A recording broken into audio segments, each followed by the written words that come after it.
Muy buenas noches. Yo soy Rafael Marquina, ingeniero estadístico de Estadístico Tesis Consultores en Investigación. En esta ocasión, como parte del Seminario de Estadística Aplicada a la Investigación Científica, tenemos como tema al análisis factorial exploratorio. El análisis factorial exploratorio es una técnica multivariada que busca identificar, encontrar, evidenciar, hacerla visible una estructura subyacente. Este término subyacente significa escondida o oculta a simple vista, ¿no?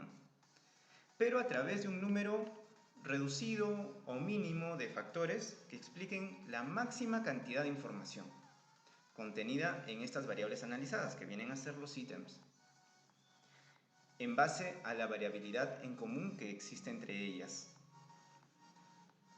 El análisis factorial exploratorio tiene dos principios: la parsimonia y la interpretabilidad. La parsimonia se refiere a que un gran número de ítems puede ser explicado por un número reducido de factores. Los factores deben tener al menos 3 ítems con cargas factoriales mayores a 0.30, ya que si no cumplieran con ese requisito, no pueden ser considerados factores útiles para el constructo. Y la interpretabilidad se refiere a que la estructura hallada debe ser susceptible de interpretación teórica, o sea, que estos factores deben coincidir con la teoría de la variable que se está analizando. Es por eso que un instrumento presentará validez de constructo siempre y cuando este instrumento sea un reflejo de la teoría. Es por eso que al momento de construir instrumentos se construyen indicadores para cada una de las dimensiones respetando la estructura de la teoría y tendremos como resultado una estructura subyacente que coincida con la teoría.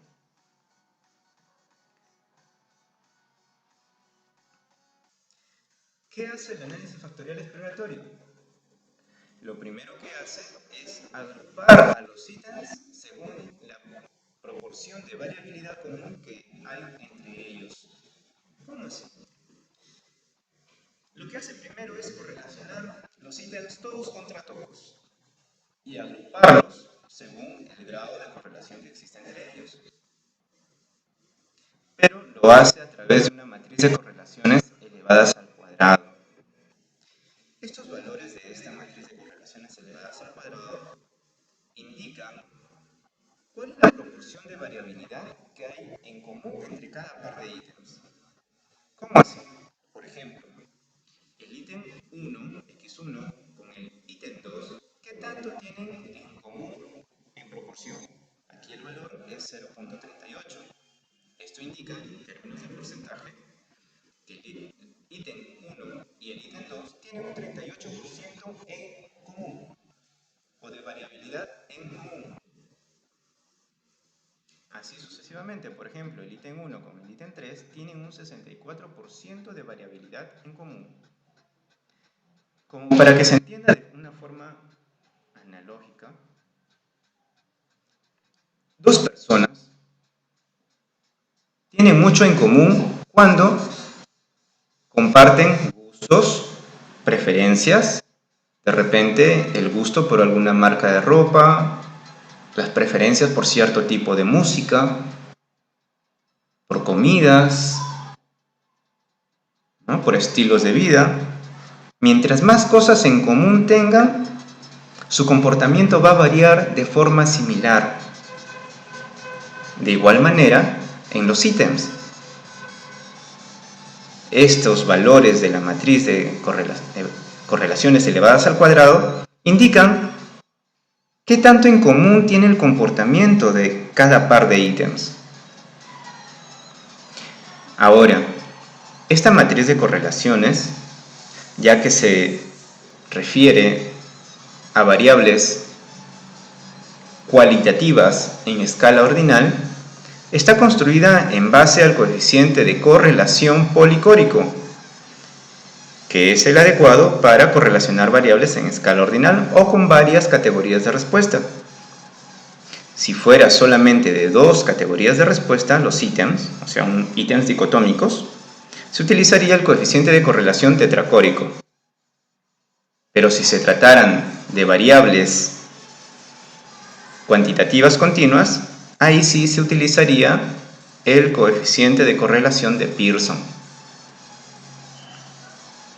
Sigamos observando la matriz de correlaciones elevadas al cuadrado.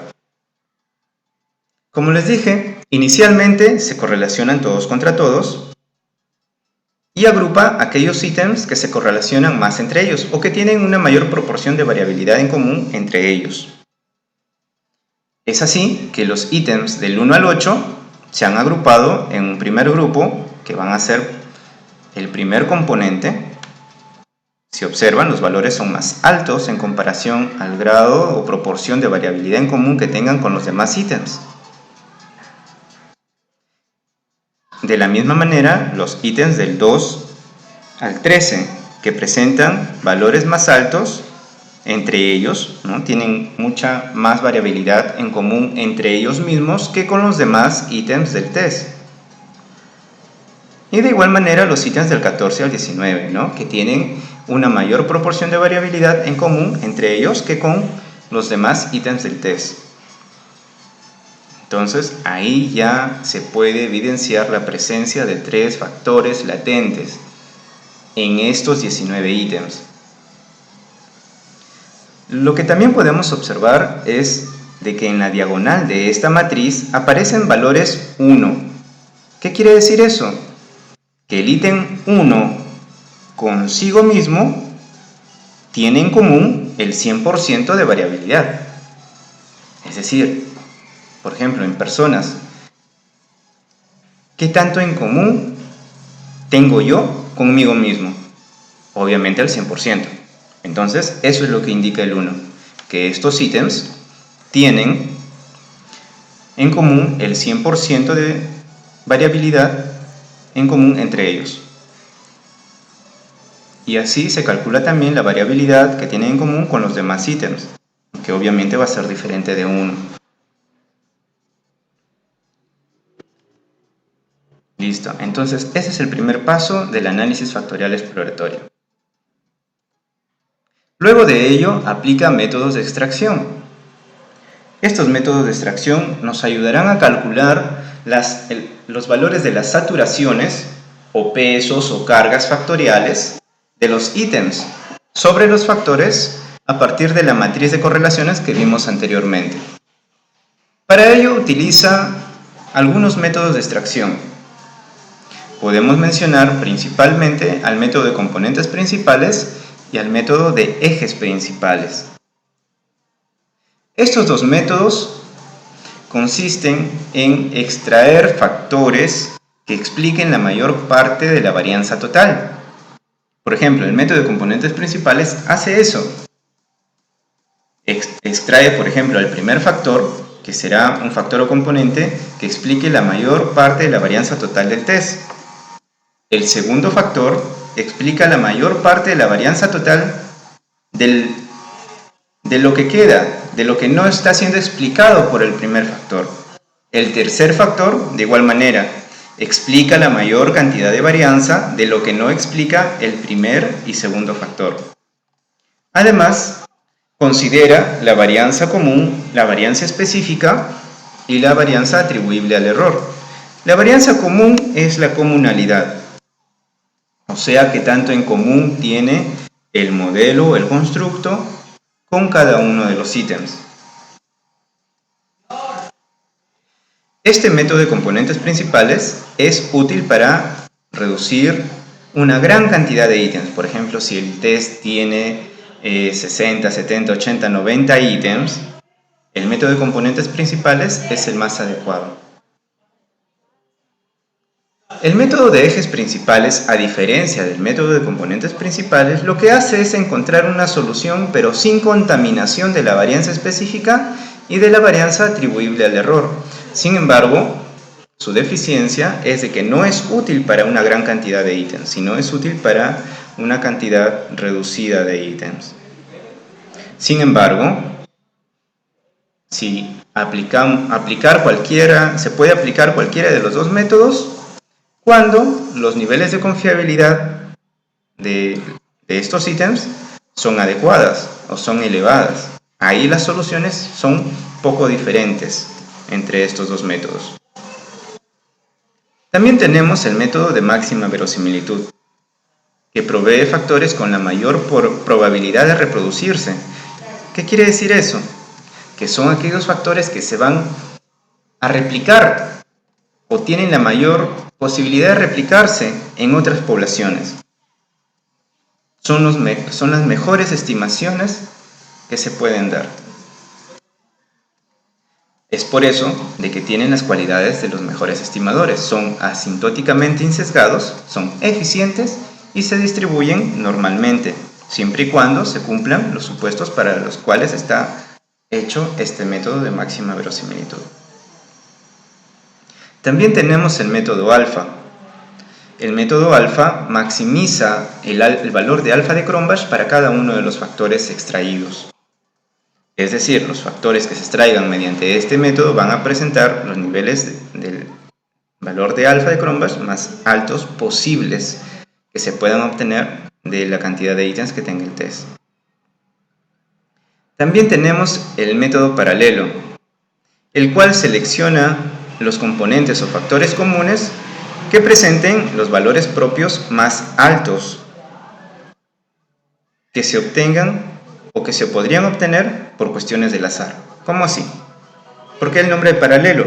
Porque construye o calcula un constructo o calcula el número de factores que se puedan obtener debido al azar y el número de factores que se obtengan con la muestra de investigación. Y se obtiene o se selecciona aquellos factores que tengan los valores propios más altos. Podrían ser los de la muestra de investigación, ya que estos valores, hasta donde sean más altos que los autovalores que se obtengan con un constructo calculado por el azar, son el número de factores que se van a extraer para el modelo o para el constructo final. Después de aplicar el método de extracción, los factores que se han hallado aún así no son visibles a simple vista. Solamente se ha detectado cuál es el número de factores, pero para poder evidenciarlos y hacer fácil su interpretación, se hace una rotación, que es un giro, un cambio de ángulo nada más, para poder hacerlos más visibles. ¿No? Son los métodos del análisis factorial exploratorio que sirven para obtener un mejor ángulo de los factores adyacentes al rotarlos y haciéndolos más visibles y fáciles de interpretar. Tenemos entre los principales a la rotación Varimax, que es una rotación ortogonal. Ortogonal quiere decir de que los factores tienden a ser independientes. Tenemos aquí un conjunto de ítems distribuidos de la siguiente manera. Cada uno de los puntos representa un ítem. Ahí en esa forma no podemos ver a simple vista cómo se diferencian o qué ítems son los que definen los factores. Mientras que después de haber aplicado la rotación Varimax podemos obtener esta solución. En esta solución los ítems ya se ven separados o segmentados unos de otros en pequeños grupos dependiendo del grado de relación que existe entre ellos. O sea, mientras más cercanos estén entre ellos, mayor relación hay. En cambio, el grado de relación que exista entre este componente y los demás, se nota que hay una distancia. Eso indica de que estos componentes o estos factores latentes son o tienden a ser independientes. Mientras que los demás también van a tender a estar separados o ser independientes entre ellos. Veamos cómo se da la rotación. Aquí podemos ver de qué manera se da la rotación. Solamente es un cambio de ángulo para poder evidenciar mejor los resultados o los factores que explican la variable o el constructo que estamos evaluando. También tenemos el método de rotación oblicua, que se aplica cuando se cree teóricamente que las variables están relacionadas entre sí. Para poder saber qué método de rotación aplicar, podemos correlacionar los factores teóricos y si estos factores tienden a correlacionarse, aplicamos rotación oblicua. Si tienden a ser independientes, aplicamos rotación varimax. Aquí tenemos otro conjunto de ítems representados en un espacio de 3D, 3 dimensiones. Y después de aplicar la rotación oblicua, tenemos la siguiente solución. Aquí, después de aplicar la rotación oblicua, podemos ver de que los ítems ya se encuentran separados o un poco más diferenciados unos de otros, ¿no? Cada uno con su grupo de ítems que componen cada factor latente. Sin embargo, estos factores tienen cierto grado de superposición entre ellos. Hay algunos ítems que están dentro del área de los otros factores. ¿Eso qué indica? Hace referencia o indica que estos factores tienen cierto grado de relación entre ellos, o sea, están relacionados. Veamos cómo se da el proceso de rotación oblicua. Bien, como vemos, al igual que la rotación varimax, solamente es un cambio de ángulo. Lo que pasa es de que la solución final vamos a obtener factores que están ligeramente superpuestos entre sí porque guardan entre ellos cierto grado de relación. Ahora, veamos cuáles son los resultados del análisis factorial exploratorio. Iniciemos por las pruebas prerequisito. Por ejemplo, las pruebas de adecuación muestral de Kaiser-Meyer-Olkin y la prueba de esfericidad de Bartlett. La medida de Kaiser-Meyer-Olkin indica la presencia de correlaciones que hay entre los ítems.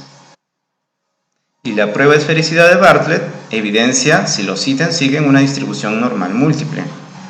La primera, la medida de Kaiser-Meyer-Olkin con su valor de KMO, nos indica si los ítems se relacionan entre sí. Este requisito es necesario probarlo porque si los ítems no se correlacionaran entre sí, no sería posible la formación de factores. Entonces tenemos que probar que los ítems se relacionan entre sí para poder hacer posible la formación de factores. Segundo, la prueba de esfericidad de Bartlett. Cuando el valor de P es menor que 0.05 o menor que 0.01, tenemos evidencia estadística suficiente para poder decir que los ítems se distribuyen normal, presentan una distribución normal múltiple. Ahora, ¿por qué es necesario esto? Porque el análisis factorial exploratorio es un análisis paramétrico. Y como todo análisis estadístico paramétrico, necesita que las variables analizadas presenten una distribución normal. Pero como son muchas las variables analizadas, son varios ítems, entonces es por eso que se le llama distribución normal múltiple. También observamos acá estos valores que se llaman autovalores o también llamadas raíces latentes. Estos valores nos van a ayudar a definir el número de factores que vamos a extraer. Hay algunos criterios, por ejemplo, el de Goodman y Kaiser dice que se deben extraer factores tantos como autovalores mayores que 1 aparezcan. En este caso, se obtuvieron 3 autovalores mayores que 1. Por lo tanto, corresponde extraer 3 componentes para explicar la variable compromiso organizacional. Estos autovalores son el resultado de la suma de esta columna de cargas factoriales, pero cada una de ellas elevadas al cuadrado, lo cual nos sirve de insumo para calcular el porcentaje de varianza que nos ayuda a explicar este componente. Se obtiene dividiendo el autovalor entre el número de ítems, o sea, 6.98 entre 19 por 100 nos daría 36.76%. De la misma manera procedemos para los siguientes componentes, que en suma la varianza de los tres componentes son 55.27%. ¿Qué quiere decir eso? Que estos tres componentes nos proporcionan información en un 55% de estos 19 ítems. Nos proporcionan el 55.27% de la variabilidad contenida en los 19 ítems. El primer factor o el primer componente siempre va a ser el que explique la mayor cantidad de información. El siguiente, la mayor cantidad de variabilidad, pero de lo que no explica el primero. Y el tercero, igual, la mayor cantidad de variabilidad que no explicaron el primero y el segundo. También tenemos las comunalidades, que es la proporción de varianza que explica el modelo de cada uno de los ítems. ¿Cómo así? Estos tres factores o este modelo de tres factores explica un 72% de la variabilidad del ítem 5. Así también, este modelo de tres factores explica un 69% de la variabilidad del ítem 3. Y así sucesivamente para todos. Observamos que el valor más alto está para el ítem 5 y el valor más bajo de la comunalidad está para el ítem 14. Eso indica que el ítem 5 es el ítem más explicado por este modelo y el ítem 3 es el ítem menos explicado por este modelo. Los valores de las comunalidades deben ser mayores a 0.30 para considerarlas como adecuado, al igual que las cargas o pesos factoriales. Estas cargas o pesos factoriales indican el grado de relación que hay entre el ítem y este factor que lo contiene. Igual para el último componente. En este último componente podemos observar cargas factoriales negativas, mientras que los dos primeros tienen cargas factoriales positivas. El hecho de tener cargas factoriales positivas indica que los ítems se relacionan de forma directa con el componente que lo contiene, mientras que estos, el hecho de que todos los ítems hayan presentado una carga factorial negativa, indica que ese factor en común que hay entre ellos es un aspecto opuesto a lo que se está midiendo en estos ítems. Es decir, que este factor se debe interpretar como una falta de implicación o utilizando un antónimo a este término.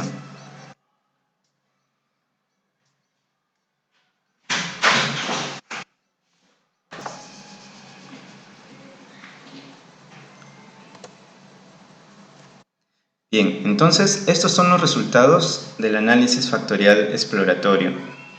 Nos proporciona el porcentaje de varianza explicada, cuál es el grado de relación que hay entre cada uno de los ítems con el factor que lo contiene y qué tanto este modelo ayuda a explicar la variabilidad de cada uno de ellos.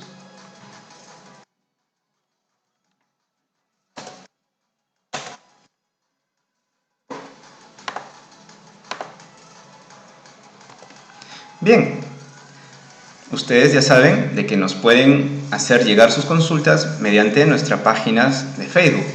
Nos pueden encontrar mediante nuestro perfil personal o mediante nuestra página. Cuando ingresen a nuestra página, denle clic en me gusta para que puedan ver y acceder a todas las novedades, promociones, videos y tutoriales que colgamos en nuestra página. Y en caso de que nos quiera hacer alguna consulta, aquí presenta nuestro número de contacto, el correo de nuestra institución y el botón Contáctanos para que nos puedas enviar un mensaje con tu consulta. Nosotros estaremos gustosos de resolver todas tus dudas y atenderlos. Estadístico Tesis, Consultores en Investigación, te da las gracias por su gentil atención.